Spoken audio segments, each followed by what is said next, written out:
भौतिक विज्ञान दशम प्रकरण है प्रिज्म। तो सबसे पहले तो ये जानना जरूरी है कि प्रिज्म क्या होता है। तो किसी समांग पारदर्शी माध्यम का वह भाग, किसी समांग पारदर्शी माध्यम का वह भाग जो किसी कोण पर झुके हुए दो समतल पृष्ठों के बीच स्थित होता है, प्रिज्म कहलाता है। चित्र में आप देख रहे हैं ये पी क्यू आर एक त्रिभुज जैसा आपको दिखाई दे रहा है।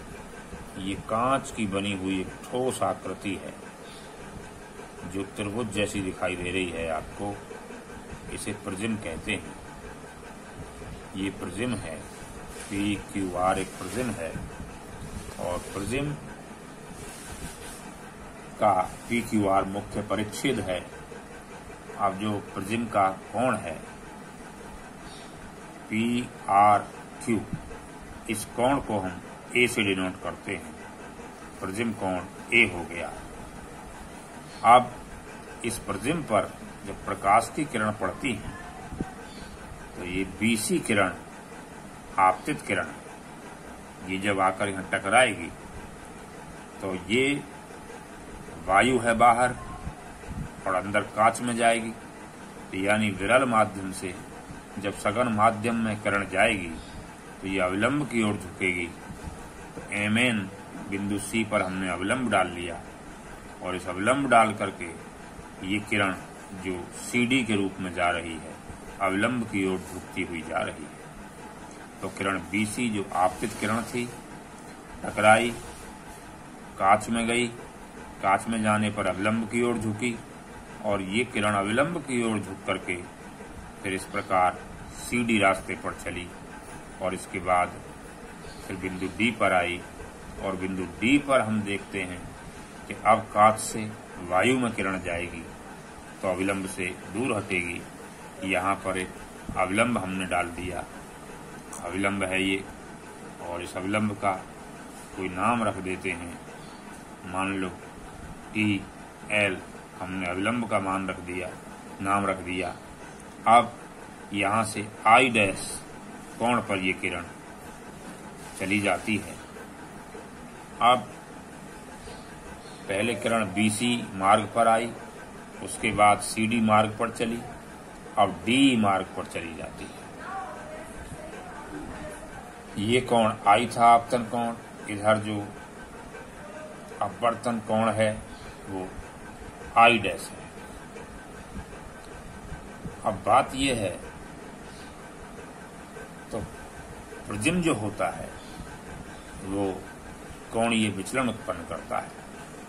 इसमें विशेष बात यह है कि ये किरण बीसी मार्ग पर गई थी, इस आपतित किरण को यदि आगे बढ़ाया जाए, इस आपतित किरण बीसी को यदि आगे बढ़ाया जाए और जो अपवर्तित किरण थी डी, इसको अगर पीछे बढ़ाया जाए तो इन दोनों के बीच एक कोण बनता है।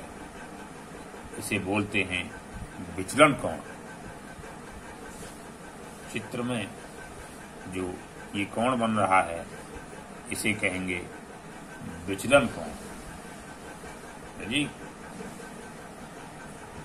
तो विचलन कोण यहाँ पर कहा जा सकता है कि यहाँ बिंदु अगर मैं एफ रख दूं तो ये एफ जी डी कोण हमारा विचलन कोण हो जाएगा।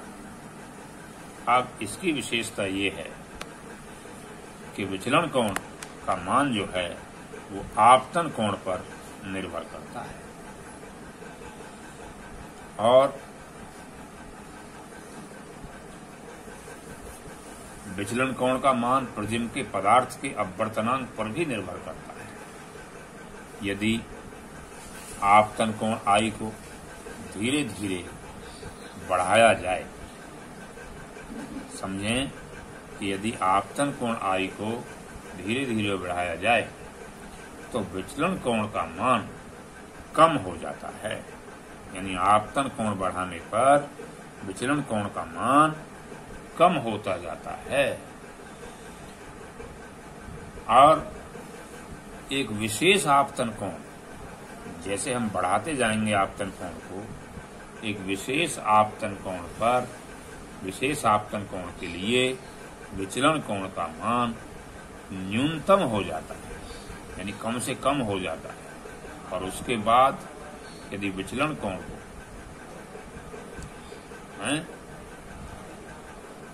और उसके बाद और बढ़ाया जाए तो फिर विचलन कोण कम नहीं होता।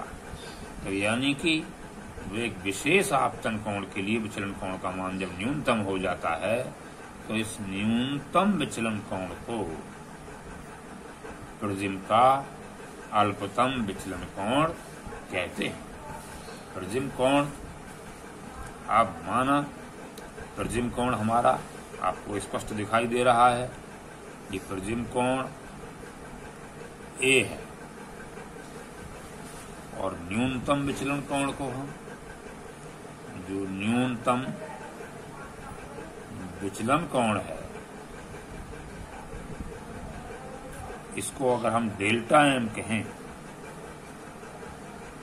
तो प्रिज्म के पदार्थ का